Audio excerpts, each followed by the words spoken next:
Attention. Over the past 20 years. آج کی video میں ایک بار پھر بات کرنے والے ہیں اسرائیل کے بارے میں۔ ناظرین گرامی، اسرائیل کی رات گئے جنگی طیاروں کی گھرج نے فلسطین پر بجلیاں گرا دیں۔ اسرائیلی جنگی طیاروں کی فلسطین کے خلاف شدید اور تابڑ توڑ بمباری۔ دنیا کا سب سے بڑا ایٹمی ملک برطانیہ اسرائیل کے خلاف ایک مرتبہ پھر میدان میں آ گیا۔ برطانیہ کے 61 جنگی طیارے اسرائیل میں گھس گئے۔ اسرائیل اور برطانوی طیارے آپس میں ٹکرا گئے۔ برطانیہ نے اسرائیل کے 15 سے زیادہ جنگی طیارے تباہ کر دیے۔ فلسطین کی آزادی قریب۔ مسجد الاقصی پر فلسطینی جھنڈا لہرانے کا اعلان کر دیا۔ ویڈیو میں آگے بڑھنے سے پہلے اگر آپ برطانیہ سے اور فلسطین کو سپورٹ کرتے ہیں، ہماری ویڈیو کو لائک کرنے کے ساتھ ساتھ چینل کو سبسکرائب کر کے بیل آئیکن پر ضرور کلک کر دیں۔ ناظرین گرامی، اسرائیلی وزیر اعظم نفتالی بینٹ نے اعلان کیا ہے کہ اسرائیل غزہ میں حماس کے زیر زمین اہداف پر بمباری کر رہا ہے، جس کے نتیجے میں حماس کے اسلحہ کے زیر زمین ذخائر کو تباہ کیا گیا ہے۔ ان کا کہنا تھا کہ غزہ کی پٹی میں حماس کے ساتھ محاذ رائی ختم ہونے کے قریب نہیں ہے۔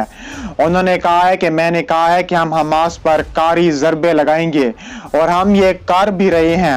اس کے علاوہ نفتالی بینٹ نے مزید کہا کہ حماس کے رہنما بھاری قیمت ادا کریں گے۔ ہم اپنے شہریوں اور اپنے شہریوں کی حفاظت کے لیے ہر ممکن کوشش کریں گے۔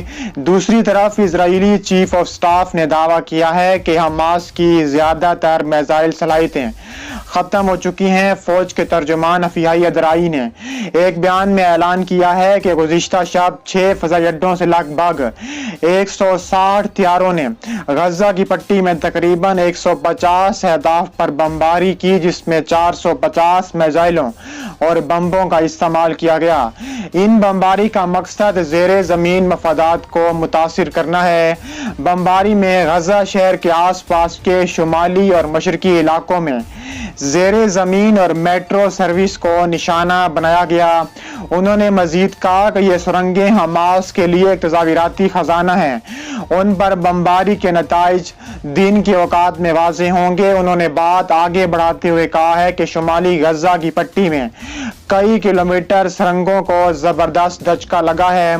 غزہ اور اسرائیل کے مابین تشدد کا سلسلہ مسلسل تیسرے مہینے میں جاری رہا ہے، جس میں اب تک 300 سے زیادہ فلسطینی شہید اور 9000 زخمی ہو چکے ہیں۔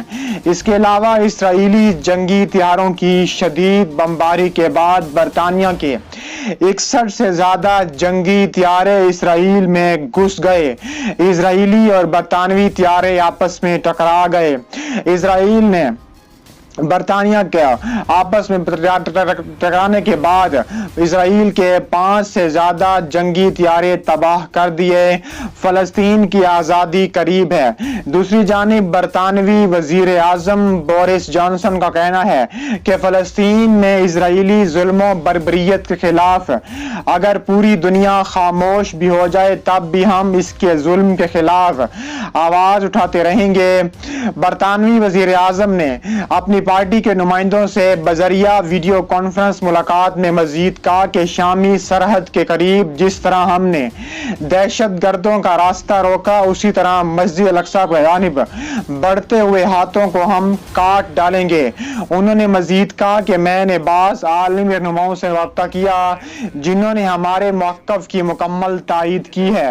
اسرائیل کے فلسطینی شہر القدس میں برپا مظالم کے خلاف آواز اٹھانا ناموس انسانیت کا فرض ہے۔ اسرائیل کی جانب سے ڈھائے جانے والے مظالم پر خاموش رہنے والوں کو یہ یاد رکھنا چاہیے کہ ایک دن ان پر بھی وقت آ سکتا ہے۔ برطانوی وزیر اعظم بورس جانسن نے کہا ہے کہ القدس مسلمانوں کے ساتھ ساتھ ہمارے مسیحیوں اور یہودیوں کے لیے بھی مقدس مقام ہے، جہاں اسرائیل نامی دہشت گرد ریاست نے انسانیت سوزی کی تمام حدود پار کر لی ہیں۔ میں اقوام عالم سے مطالبہ کرتا ہوں کہ وہ بلا امتیاز آج اسرائیلی جہریت کے خلاف متحد ہو جائیں۔ دوسری جانب اسرائیل کی جانب سے غزہ کی محصور پٹی کے مختلف علاقوں پر فضائی حملوں کا سلسلہ مسلسل چھٹے روز بھی جاری ہے، جس کے نتیجے میں خواتینوں، بچوں سمیت جاں بحق افراد کی تعداد 132 ہو چکی ہے۔ غیر ملکی نشریاتی ادارے کے مطابق امریکی اور عرب سفارتکاروں کی جانب سے کشیدگی کے خاتمے کے مطالبات کے باوجود اسرائیلی جنگی جہازوں کے غزہ پر فضائی حملے جاری ہیں۔ فلسطین کے طبی حکام کا کہنا ہے کہ شمالی غزہ پر فضائی حملے میں 4 افراد جاں بحق ہوئے۔ فلسطین کے طبی حکام کا کہنا تھا کہ غزہ میں پیر سے اب تک 32 بچوں اور 21 خواتین سمیت 132 افراد جاں بحق، 950 زخمی ہو چکے ہیں۔ دوسری جانب حماس کا اسرائیلی فضائی حملوں کے جواب میں راکٹ حملوں کا سلسلہ جاری ہے۔ اسرائیل کے 2 اہم جنوبی شہروں میں غزہ سے راکٹ حملوں کے انتباہ کے سائرن بجائے گئے۔ اپارٹمنٹ بلڈنگ پر گرنے والے اسرائیلی بموں کے پھٹنے سے کھڑکیوں کے شیشے ٹوٹ گئے، دروازے اکھڑ کر دور جا گرے، کنکریٹ کی دیواریں ٹکڑے ٹکڑے ہو کر اس طرح نیچے زمین پر جا گری کہ ان کا ملبہ دور دور تک جا گرا تھا۔ ام ماجد الرئیس چیخ رہی تھیں اور اس کوشش میں تھیں کہ ان کے بچے محفوظ رہیں۔ غزہ پٹی کے فلسطینیوں اور اسرائیل کے مابین موجودہ خون ریزی 2014 کی جنگ کے بعد سے اب تک کی شدید ترین سب سے ہلاکت خیز کشیدگی ہے، جس میں انسانی جانوں کا ضیاع مسلسل بڑھتا ہی جا رہا ہے۔ ایسے میں الرئیس خاندان کی طرح بہت سے دیگر فلسطینی کنبے بھی ایک بار پھر وہی سوال پوچھ رہے ہیں جو کتنے سالوں سے وہ پہلے بھی اسرائیلی حکومت کے خلاف پوچھتے آئے ہیں۔ اس کے علاوہ یہ پورا علاقہ ایک چھوٹی سی جگہ ہے، بالکل جیل کی طرح۔ آپ کہیں بھی چلے جائیں آپ نشانے پر ہوں گے۔ 2 ملین کی آبادی والے ساحلی پٹی غزہ پٹی تقریباً 2 ملین کی بہت گنجان آباد والا چھوٹا سا ساحلی علاقہ ہے، جہاں فضائی حملوں کی صورت میں تنبیہ کے لیے نہ تو سائرن بجتے ہیں، نہ ہی وہاں کوئی محفوظ پناہ گاہیں ہیں۔ اس تنازع کے دوران گزشتہ برسوں میں اقوام متحدہ کی طرف سے بنائی گئی پناہ گاہوں پر بھی حملے کیے گئے تھے۔ غزہ پر اسرائیلی بمباری بچوں سمیت 20 سے زیادہ افراد شہید کر دیے۔ گزشتہ 2 دنوں کے دوران غزہ پٹی کے علاقوں میں اسرائیلی فضائی حملوں میں 3 ایسی بڑی رہائشی عمارات کو منہدم کیا گیا جو ہاؤسنگ ٹاورز کہلاتی تھیں، اور جن میں فلسطینی تنظیم حماس کے چند اہم دفاتر بھی موجود تھے اور چند اہم کاروباری دفاتر بھی وہاں پر موجود تھے۔ اور کچھ مقامی باشندوں کے مطابق ان ہاؤسنگ ٹاورز پر فضائی حملوں سے قبل اسرائیلی فوج نے چند تنبیہی فائر بھی کیے تھے، جن کا مقصد ان عمارات میں موجود افراد کو خوف زدہ کر کے وہاں سے نکلنے پر مجبور کرنا تھا۔ اور دونوں ہلاک شدگان بچے اور خواتین بھی اسرائیلی جنگی طیاروں نے اس گنجان آباد علاقے میں بغیر کسی وارننگ کے بلند و بالا رہائشی عمارات کو تابڑ توڑ نشانہ بنایا ہے۔